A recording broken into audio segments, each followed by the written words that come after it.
Hi hello அனைவருக்கும் வணக்கம். நான் உங்கள் ராமச்சந்திரன். இது உங்கள் ராம்சன் அகாடமி. நண்பர்களே, நம்ம பாருங்க டெட் எக்ஸாமுக்கான வீடியோஸ் தான் வந்து பார்த்துட்டு இருக்கோம். அதில் நம்ம ஷெடியூல் பிரகாரம் 10ஆம் வகுப்பு சமூக அறிவியல் வரலாறு தான் வந்து கொடுத்துருந்தாங்க. ஓகேங்களா? ஸோ கொஸ்டின் ரெடி ஆகிறதுக்கு ரொம்ப நேரம் ஆயிடுச்சு. ஸோ நம்ம எப்படி சயின்ஸ் பார்த்தோமோ அதே போல் இதையும் வந்து பார்த்தோன்னா 5 பாடங்களாக தான் நம்ம வந்து பார்க்க போகிறோம். முதல் 5 பாடங்கள் வந்து இந்த வீடியோலையும், அடுத்த 5 பாடங்கள் அடுத்த பார்ட்லையும் நம்ம வந்து பார்க்க போகிறோங்க. சரி, வாங்க நம்ம வீடியோக்குள்ளே பார்க்கலாம். ஸோ அது முன்னாடி நம்ம சேனலுக்கு யாரும் புதுசாக வந்தால் நம்ம சேனலையும் சப்ஸ்கிரைப் பண்ணிக்கோங்க. கூட பக்கத்தில் இருக்கிற பெல் பட்டனை கிளிக் பண்ணி நோட்டிஃபிகேஷன் ஆல் அப்படின்றதையும் கொடுத்துக்கோங்க. அப்போ தான் நம்ம போகிற வீடியோஸ் எல்லாமே உங்களுக்கு உடனடியாக வந்துட்டு இருக்கோம். சரிங்களா? சரிங்க. இதில்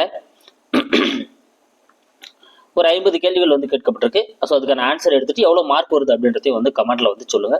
ஏன்னா நம்ம 10ஆம் வகுப்பு போயிட்டோம் அப்படின்னா இதுலேருந்து தான் மேக்ஸிமம் கொஸ்டின்ஸ் வரும் அப்படின்றதுனால நம்ம 10ஆம் வகுப்பு முதல்ல கவர் பண்ணலான்றதுனால 10ஆம் வகுப்பு வந்திருக்கும். சரி, ஃபர்ஸ்ட் கொஸ்டின் பார்க்கலாம் பாருங்க. ஜெர்மனியே உலகத்தின் தலைவன் என பிரகடனம் செய்தவர் யார்?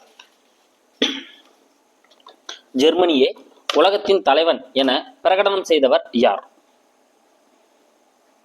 சூப்பர். இதுக்கான ஆன்சர் யாருங்க? இரண்டாம் கெய்சர். ஓகேங்களா? ஜெர்மன் பேரரசர் இருந்த இரண்டாம் கெய்சர் தான் வந்து பிரகடனம் பண்ணியிருப்பார். அப்ப பி தான் வந்து இதுக்கான ஆன்சர். அடுத்து, மைய நாடுகளுடன் தொடர்பற்றது எது? ஸோ மைய நாடுகள். ஸோ அந்த முதல் முழுக்க போறப்போ வந்து பார்த்தா போரிடும் நாடுகள் வந்து 2ஆ பிரிஞ்சிருப்பாங்க. மைய நாடுகள், நேச நாடுகள் அப்படின்னு சொல்லிட்டு 2 போரிடும் முகாம்களா வந்து பிரிஞ்சிருப்பாங்க. ஓகேங்களா? அதுல மைய நாடுகளுடன் தொடர்பற்றது எது? சூப்பர். இதுக்கான ஆன்சர் என்னதுங்க? அமெரிக்கா. டி தாங்க இதுக்கான ஆன்சர். ஏன்னா ஜெர்மனி, ஆஸ்திரியா, ஹங்கேரி, துருக்கி, பல்கேரியா இது எல்லாமே வந்து பார்த்தீங்கன்னா மைய நாடுகளா வந்து ஒன்றிணைஞ்சிருப்பாங்க. So America, Britain, France, Italy, Belgium, Romania, Serbia இது எல்லாமே வந்து பார்த்தீங்கன்னா நேச நாடுகளா வந்து ஒன்றிணைஞ்சிருப்பாங்க. அப்ப அமெரிக்கா அதுல வராது. அடுத்து 3வது கேள்வி பார்க்கலாம் பாருங்க. பிரஸ்ட் லிடோவஸ்க் உடன்படிக்கை எந்தெந்த நாடுகளுக்கு இடையே கையெழுத்தானது? ஸோ பிரஸ்ட் லிடோவஸ்க் அப்படின்ற உடன்படிக்கை எந்த 2 நாடுகளுக்கு இடையே வந்து பார்த்தீங்கன்னா கையெழுத்தாயிருக்கும்?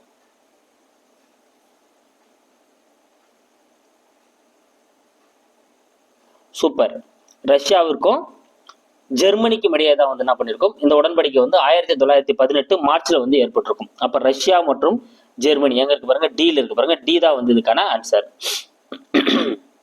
அடுத்து, 1917 ஜெர்மனிக்கு எதிராக உட்ரோ வில்சன் போர் அறிவிக்க காரணம். ஸோ 1917 உட்ரோ வில்சன் வந்து என்ன பண்ணிருப்பார்? ஜெர்மனிக்கு எதிராக வந்து போரை வந்து அறிவிச்சிருப்பாரு. அதற்கு காரணமான நிகழ்வு யாது?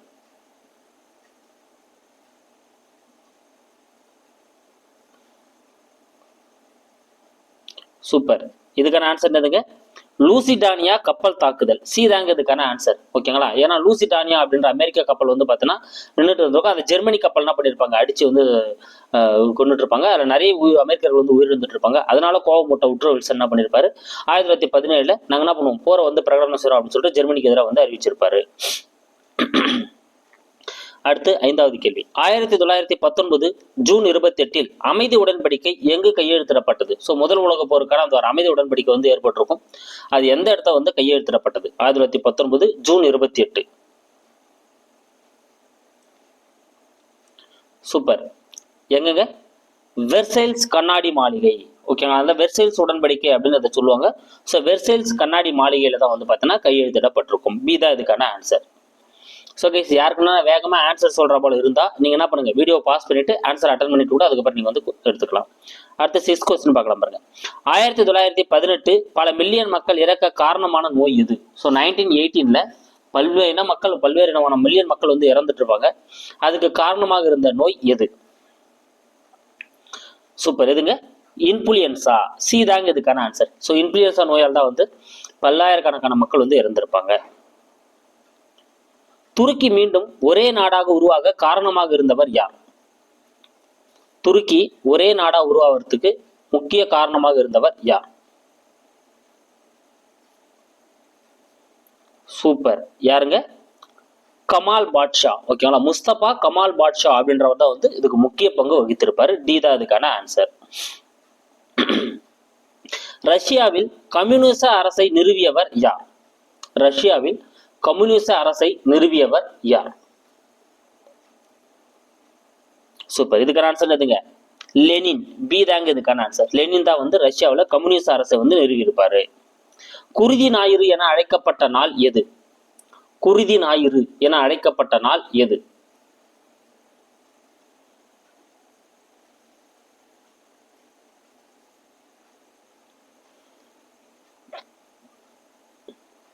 சூப்பர். 1905 ஜனவரி 22 ஏதாங்க இதுக்கான ஆன்சர். 1905 ஜனவரி 22 அன்னைக்கு தான் வந்து என்ன பண்ணியிருப்பாங்க. ஸோ கபான் அப்படின்ற பாதிரியார் அங்க இருக்கக்கூடிய குழந்தைகள் பெண்கள் எல்லாரும் சேர்ந்து என்ன பண்ணியிருப்பாங்க, ஒரு பேரணி நடத்திருப்பாங்க. ஸோ அதில் வந்து ராணுவத்தோட அந்த துப்பாக்கி சூடால வந்து பார்த்தீங்கன்னா நூற்றுக்கணக்கான மக்கள் கொல்லப்பட்டிருப்பாங்க. அதுதான் குருதி ஞாயிறு அப்படின்னு சொல்லிட்டு வந்து அழைக்கப்பட்டிருக்கும். ஓகேங்களா, ஏதான் இதுக்கான ஆன்சர். அடுத்து, ரஷ்ய புரட்சி நடந்து சர் மன்னர் வீழ்ச்சியுற்ற போது உணர்ச்சி மிக்க கவிதை எழுதியவர் யார்? ரஷ்ய புரட்சி நடந்து சர் மன்னன் வீழ்ச்சி உற்ற போது மாகாளி பராசக்தி உருசிய நாட்டின் கடைக்கண் வைத்தால் அங்கே ஆகவென்று எழுந்தார் யுக புரட்சி கொடுங்கோலன் அலறி விழுந்தான் அப்படின்னு சொல்லிட்டு ஒரு உணர்ச்சி மிக்க கவிதையை எழுதியிருப்பார். யாருங்க?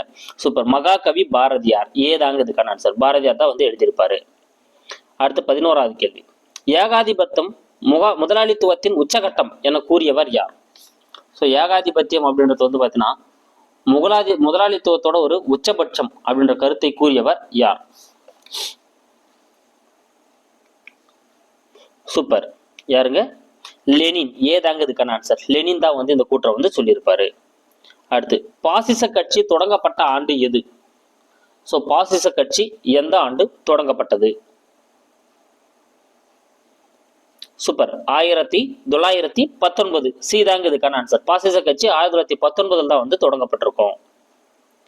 மெயின் காம்ப் எனும் சுயசரிதை யாருடையது? இது ஆல்ரெடி எக்ஸாம்ல கேட்கப்பட்ட கேள்வி. மெயின் காம்ப் அப்படின்ற சுயசரிதை வந்து யாருடையது? சூப்பர், யாருங்க? ஹிட்லர். டி தாங்க இதுக்கான ஆன்சர். ஸோ இதனோட பொருள் வந்து எனது போராட்டம் அப்படின்றது அதனோட பொருள். ஸோ இதனோட யாரோடதுன்னா ஹிட்லருடைய அந்த சுயசரிதை. ஹிட்லர் அறிமுகம் செய்த சோசியலிச கட்சியின் சின்னம். ஸோ சோசியலிச கட்சியை வந்து அறிமுகப்படுத்தியிருப்பாரு ஹிட்லர். அது எந்த சின்னத்தை வந்து அவர் அறிமுகப்படுத்தியிருப்பாரு? சூப்பர், எந்த சின்னங்க? ஸ்வஸ்திக். டி தாங்க இதுக்கான ஆன்சர். ஸ்வஸ்திக் சின்னத்தை தான் வந்து அவர் இன்ட்ரோடியூஸ் பண்ணியிருப்பாரு. யூதர்கள் கொல்லப்படுவதை நாசிக்கள் எவ்வாறு அழைத்தனர்? ஸோ ஹிட்லர் வந்து யூதர்கள் மேல விருப்பம் வந்து தெரிவிச்சிருப்பாரு. அது மூலமா யூதர்கள் வந்து கொல்றதுக்காக வந்து முகாம்கள் நடத்திருப்பாங்க. நிறைய தொழிற்சாலைகள் வந்து ஃபேக்டரிஸ் வந்து நடத்திருப்பாங்க. ஸோ அதை வந்து எப்படி அழைச்சிருப்பாங்க அப்படின்னா, சூப்பர், இறுதி தீர்வு. ஸோ ஃபைனல் சொல்யூஷன் அப்படின்னு இதை அழைச்சிருப்பாங்க. பி தான் இதுக்கான ஆன்சர், இறுதி தீர்வு. இந்தியாவில் இரட்டை ஆட்சி முறை அறிமுகம் செய்யப்பட்ட அரசு சட்டம் எது? ஸோ இந்தியாவில் இரட்டை ஆட்சி முறை வந்து எப்போது அறிமுகம் செய்யப்பட்டது? சூப்பர், 1919. ஏதாங்க இதுக்கான ஆன்சர். 1919 தான் வந்து இரட்டை ஆட்சி முறை வந்து என்ன பண்ணப்படுது, அறிமுகம் செய்யப்பட்டது. நெல்சன் மண்டேலா எத்தனை ஆண்டுகளுக்கு பின் விடுதலை செய்யப்பட்டார்? ஸோ தென்னாப்பிரிக்காவில் அந்த இன ஒதுக்கல் கொள்கைகளை போராடி இருப்பார் நெல்சன் மண்டேலா. அதனால அவர் வந்து சிறையில் அடைச்சிருப்பாங்க. ஸோ அவர் எத்தனை ஆண்டுகளுக்கு பிறகு வந்து விடுவிக்கப்படுறார் அப்படின்னா 27 ஆண்டுகளுக்கு பின்னால் விடுவிக்கப்பட்டார். டி தாங்க இதுக்கான ஆன்சர். ஸோ 27 ஆண்டுகளுக்கு பின்னால் தான் அவர் என்ன பண்ணப்படுறாரு, விடுவிக்கப்படுறாரு. புரட்சிகர இளைஞர் இயக்கம் தொடங்கியவர் யார்? ஸோ புரட்சிகர இளைஞர் இயக்கம் எனும் இயக்கத்தை தொடங்கியவர் யார்? சூப்பர், யாருங்க? ஹோ சி மின். இதுதாங்க சீதா இதுக்கான ஆன்சர். ஹோ சி மின் அப்படின்றவர் தான் தொடங்கியிருப்பாரு. வியட்நாம் விடுதலை சங்கமும் வந்து பார்த்தீங்கன்னா இவர் தான் தொடங்கியிருப்பாரு. அடுத்து, நல்ல அண்டை வீட்டுக்காரன் கொள்கையுடன் தொடர்புடையவர் யார்? நல்ல அண்டை வீட்டுக்காரன் கொள்கையுடன் தொடர்புடையவர் யார்? நல்ல அண்டை வீட்டுக்காரன் எனும் கொள்கையுடன் தொடர்புடையவர் யார்? சூப்பர், யாருங்க? Franklin Roosevelt. ஓகேங்களா, ஏதாங்க இதுக்கான ஆன்சர். பிராங்க்லின் ரூஸ்வெல்ட் தான் வந்து இந்த கொள்கையோட இருந்திருப்பார். ஓகேங்களா, அமெரிக்காவோட அந்த டாலர் ஏகாதிபத்தியத்தை வந்து விரும்பாம என்ன பண்ணியிருப்பார், அவர் வந்து நான் பக்கத்து நாடுகளா கூட வந்து நட்புறவு கொள்வேன்னு சொல்லிட்டு அந்த கொள்கையோட வந்திருப்பாரு. அடுத்து, இத்தாலி யாருடன் லேட்டன் உடன்படிக்கை செய்து கொண்டது? ஸோ இத்தாலி வந்து யாருடன் வந்து லேட்டன் உடன்படிக்கை செய்து கொண்டிருக்கும் அப்படின்னு வந்து பார்த்தீங்கன்னா யாருங்க? போப். சீதாங்க இதுக்கான ஆன்சர். ஸோ முசோலினிக்கும் போப் கிட்டே தான் வந்து என்ன பண்ணியிருப்பாங்க, இந்த உடன்படிக்கை வந்து ஏற்பட்டிருக்கும். அப்போ சீதா இதுக்கான ஆன்சர். அடுத்து 21வது கேள்வி. 2ஆம் உலகப் போர் நடைபெற்ற ஆண்டுகள். ஸோ 2ஆம் உலகப் போர் வந்து எந்த ஆண்டுல இருந்து எந்த ஆண்டு வரலும் நடைபெற்றது? சூப்பர், 1939 இருந்து 1945 வரை. பி தாங்க இதுக்கான ஆன்சர். 1939 இருந்து 1945 வரை, 1939 45 வரை நடைபெற்றது. அடுத்து, மியூனிச் உடன்படிக்கை எந்த நாடுகளுக்கிடையே ஏற்பட்டது? மியூனிச் உடன்படிக்கை எந்த நாடுகளுக்கிடையே ஏற்பட்டது?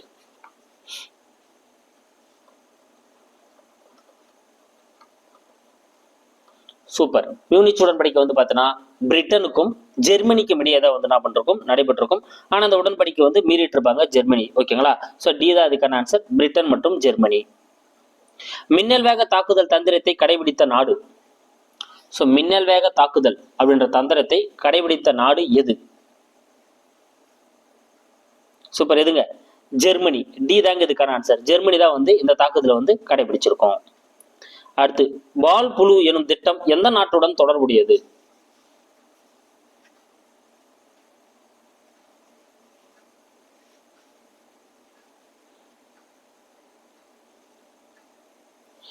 சூப்பர். எதுங்க? ஜெர்மனி. இதுவும் ஜெர்மனி தான். ஸோ ஜெர்மனி தான் வந்து என்ன பண்ணியிருப்பாங்க, பால் புழு அப்படின்ற ஒரு திட்டத்தை தீட்டி என்ன பண்ணியிருப்பாங்க, ஸோ நிறைய நகரங்களை கைப்பற்ற முற்பட்டிருப்பாங்க. அடுத்து, இது ரொம்ப முக்கியமான கேள்விங்க. மனித உரிமைகள் தினம் என்று கொண்டாடப்படுகிறது. மனித உரிமைகள் தினம் என்று கொண்டாடப்படுது. ஸோ மனித உரிமைகள் பிரகடனத்தை பொறுத்தவரையிலும் 1948 டிசம்பர் 10 அன்னைக்கு தான் வந்து ஏற்படுத்தப்பட்டிருக்கும். அதனால டிசம்பர் 10 தான் நம்ம என்ன பண்ணிட்டு இருக்கோம், உலகம் முழுவதுமா மனித உரிமைகள் தினமா கொண்டாடிட்டு இருக்கோம். அப்ப பி தான் அதுக்கான ஆன்சர், டிசம்பர் 10. பிரட்டன் வுட்ஸ் இரட்டையர்கள் என குறிப்பிடப்படுவது எது? ஸோ பிரட்டன் வுட்ஸ் இரட்டையர்கள் அப்படின்னு சொல்லிட்டு எதை குறிப்பிடுறாங்க? பிரட்டன் வுட்ஸ் இரட்டையர்கள் என குறிப்பிடப்படுவது எது?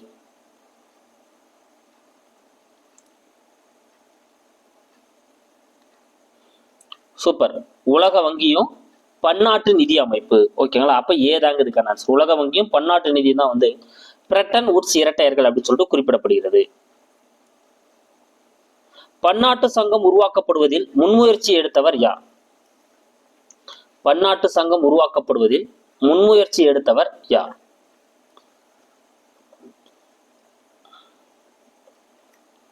சூப்பர். யாருங்க? Woodrow Wilson. சி தாங்க இதுக்கான ஆன்சர். ஸோ உட்ரோ வில்சன் தான் வந்து என்ன பண்ணியிருப்பாரு, பன்னாட்டு சங்கம் ஏற்படுறதுக்கு முயற்சி எடுத்திருப்பாரு. எப்போது ஐக்கிய நாடுகளின் சபையின் பட்டய சாசனம் கையெழுத்தானது? ஸோ ஐக்கிய நாடுகள் சபையோட அந்த பட்டய சாசனம் கையெழுத்தான ஆண்டு எது?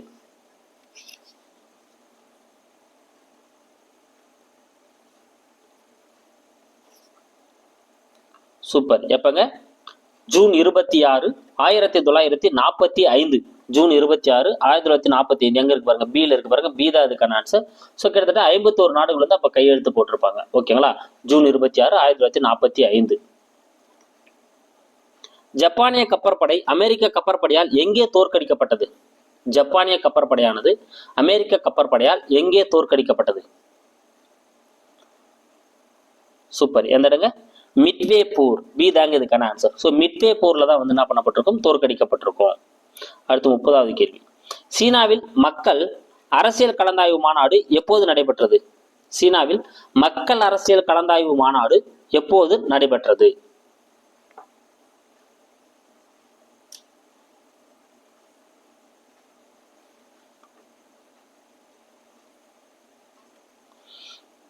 சூப்பர். செப்டம்பர் 1949. செப்டம்பர் 1949 தான் வந்து நடைபெற்றிருக்கும். அப்ப பி தான் அதுக்கான ஆன்சர். அடுத்து, வடக்கு தெற்கு வியட்நாம் எந்த ஆண்டு ஒன்று சேர்க்கப்பட்டது?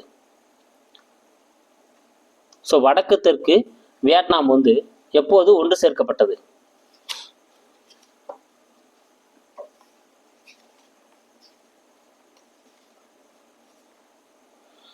சூப்பர். 1976.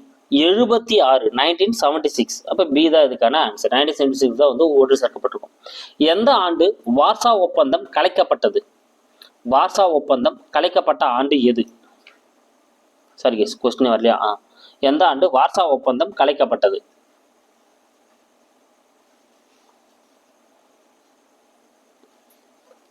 சூப்பர்.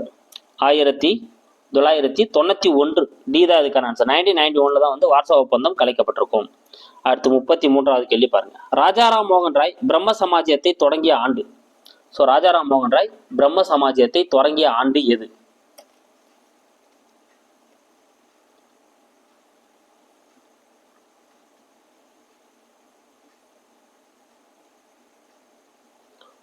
சூப்பர். 1828. பி தாங்க இதுக்கான ஆன்சர். 1828 ஆகஸ்ட் 20ஆம் நாள் தான் வந்து கல்கத்தாவில் ஒரு கோவிலை வந்து நிறுவியிருப்பாரு. ஓகேங்களா? ஸோ அதன் அடிப்படையில் தான் வந்து பிரம்ம சமாஜம் வந்து ஸ்டார்ட் ஆயிருக்கும். அடுத்து, சமுதாய சமய சீர்திருத்த இயக்கத்தின் தந்தை என அழைக்கப்படுபவர் யார்? சமுதாய சமய சீர்திருத்த இயக்கத்தின் தந்தை என அழைக்கப்படுபவர் யார்? சூப்பர். யாருங்க? ராஜாராம் மோகன் ராய். தான் இதுக்கான ஆன்சர். ராஜாராம் மோகன் ராய் தான் அப்படி அழைக்கப்படுறாரு. இந்திய பிரம்ம சமாஜத்தை உருவாக்கியவர் யார்? இந்திய பிரம்ம சமாஜத்தை உருவாக்கியவர் யார்?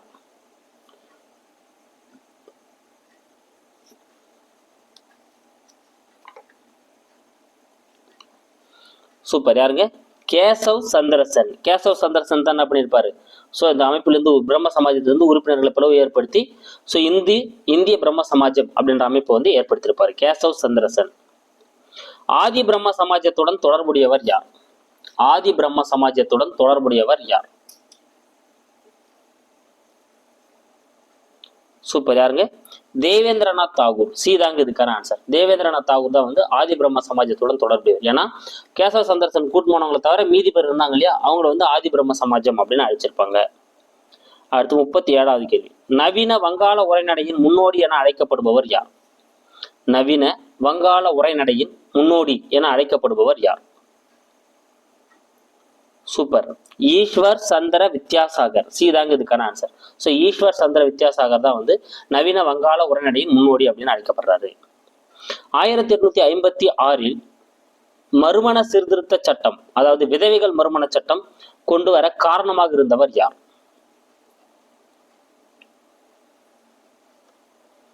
சூப்பர். யாருங்க? ஈஸ்வர் சந்திர வித்யாசாகர். அவரே தான் வந்து எதுக்கும் காரணமாக இருந்திருப்பாரு. 1856 விதவைகள் மறுமண சட்டம் உருவாகிறதுக்கு. அடுத்து 39வது கேள்வி. 1867 பிரார்த்தனா சமாஜத்தை நிறுவியவர் யார்? 1867 பிரார்த்தனை சமாஜம் யாரால் நிறுவப்பட்டது? சூப்பர். யாருங்க? ஆத்மராங் பாண்டுரங். தாங்க இதுக்கான ஆன்சர். ஸோ ஆத்மராங் பாண்டுரங் தான் வந்து பிரார்த்தனை சமாஜத்தை வந்து 1867 ஆரம்பிச்சிருப்பாரு. தயானந்த சரஸ்வதியின் இயற்பெயர் யாது? ஸோ ஆரிய சமாஜம் 1875 ஆரிய சமாஜம் வந்து தயானந்த சரஸ்வதியால் தோற்றுவிக்கப்பட்டிருக்கும். அவருடைய இயற்பெயர் யாது?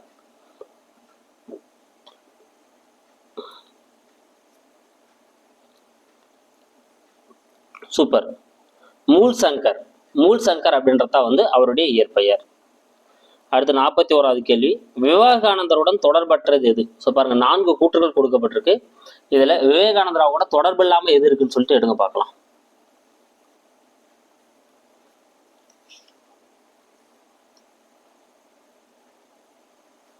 ஓகே, நீங்க நேரம் ஆன்சர் எடுத்துட்டு இருப்பீங்க.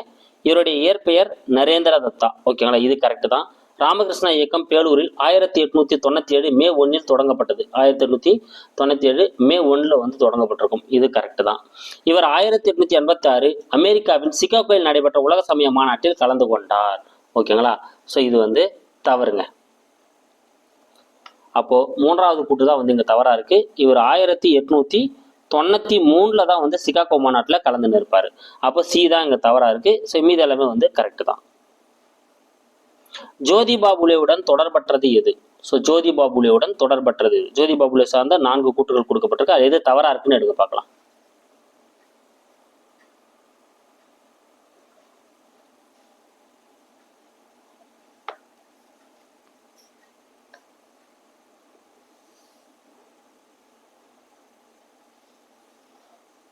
சூப்பர். இவர் மகாராஷ்டிராவில் பிறந்தார். கரெக்டு தாங்க. ஒடுக்கப்பட்டோருக்கான முதல் பள்ளியை மும்பையில் திறந்தார். இது தாங்க தவறு.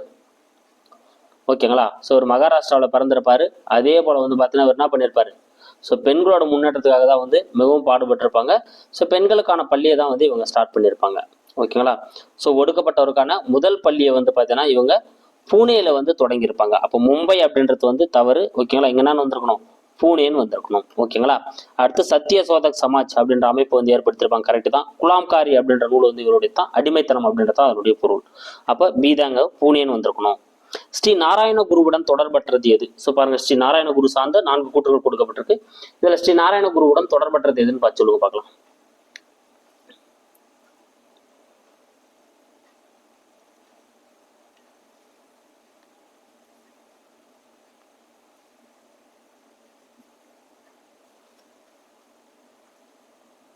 சூப்பர்.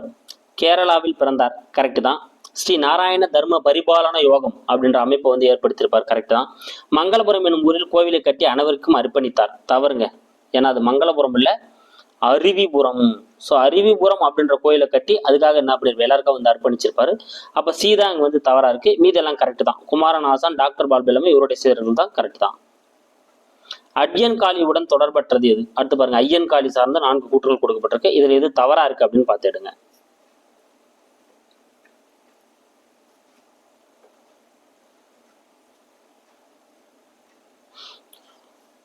ஓகே, நீங்க நேரம் ஆன்சர் எடுத்துட்டு இருப்பீங்க. 1863 திருவனந்தபுரத்துல வெங்கனூரில் பிறந்தார். கரெக்ட் தான். ஸ்ரீ நாராயண குருவால் ஊக்கம் பெற்றார். ஆமாங்க, ஸ்ரீ நாராயண குருவால் ஊக்கம் பெற்றுதான் 1907 சாது ஜன பரிபாலன சங்கத்தை நிறுவியிருப்பார். இதுவும் கரெக்ட் தான். இதன் பொருள் உண்மை தேடுவோர் சங்கம். தவறுங்க. ஓகேங்களா? அப்ப டி தான் இங்க தவறா இருக்கு. அப்ப டி தான் இதுக்கான ஆன்சர். ஏன்னா இதனோட பொருள் என்னது, ஏழை மக்கள் பாதுகாப்பு சங்கம் அப்படின்றதான் இதனோட பொருள். அடுத்து 47வது கேள்வி. 4 கூட்டுகள் இருக்கு. ஸோ நிறைய கண்டென்ட் வரணுன்றதால அப்படி கொடுத்துருக்கு கைஸ். அதனால பொறுமையாக படித்து ஆன்சர் எடுங்க.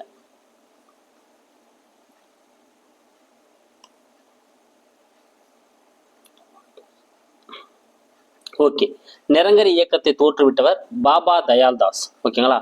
ஸோ நிரங்கரி இயக்கம் யாரால் தோற்றுவிக்கப்படுதுன்னா பாபா தயால்தாஸ். அதாவது உருவமற்ற அப்படின்றது அதுக்கான மீனிங். இது கரெக்ட் தான். நாம்தாரி இயக்கம். ஸோ நாம்தாரி இயக்கம் வந்து பார்த்தீங்கன்னா இது வந்து சீக்கியர்களோட வந்து முக்கியமாக வந்து கருதப்படுறதான் பாபா ராம் சிங் அப்படின்றவர் தான் வந்து தொடங்கியிருப்பாரு. இதுவும் கரெக்ட் தான். சீக்கிய மதத்தின் புனிதத்தை மீட்டெடுக்க சிங் சபா அமைப்பு ஏற்படுத்தப்பட்டது. ஆமாங்க, சிங் சபா அப்படின்ற அமைப்பு எதுக்காக ஏற்படுத்தியிருப்பாங்க அப்படின்னா சீக்கியர்களோட அந்த புனிதத்தை மீட்டெடுக்கிறதுக்காக ஏற்படுத்தியிருப்பாங்க. இந்த சிங் சபாவை வந்து நாம்தாரி இயக்கத்தின் முன்னோடி அப்படின்றது தவறுங்க. இங்கன்னா வந்திருக்கணும் அகாலி இயக்கத்தின் முன்னோடின்னு வந்திருக்கணும். அப்ப டி தான் இங்க தவறா இருக்கு. மீது எல்லாமே கரெக்ட். சியும் கரெக்ட் தான். இப்ப டி தான் அதுக்கான ஆன்சர். அடுத்து, அயோத்திதாச பண்டிதர் சார்ந்த கூற்றுகளில் தவறானது எது? ஸோ இவர் சார்ந்த கூற்றுகள் ஒன்று கண்டிப்பாக ஒரு கொஸ்டின் வரதுக்கான வாய்ப்புகள் இருக்கு. ஸோ இதுல எது தவறா இருக்கு அப்படின்னு படிச்சுட்டு எடுங்க. பொறுமையாக ஆன்சர் எடுத்து பொறுமையாக பாருங்க. 4 ஆப்ஷன்ஸ் இருக்கும். பொறுமையாக படிச்சு ஆன்சர் எடுங்க.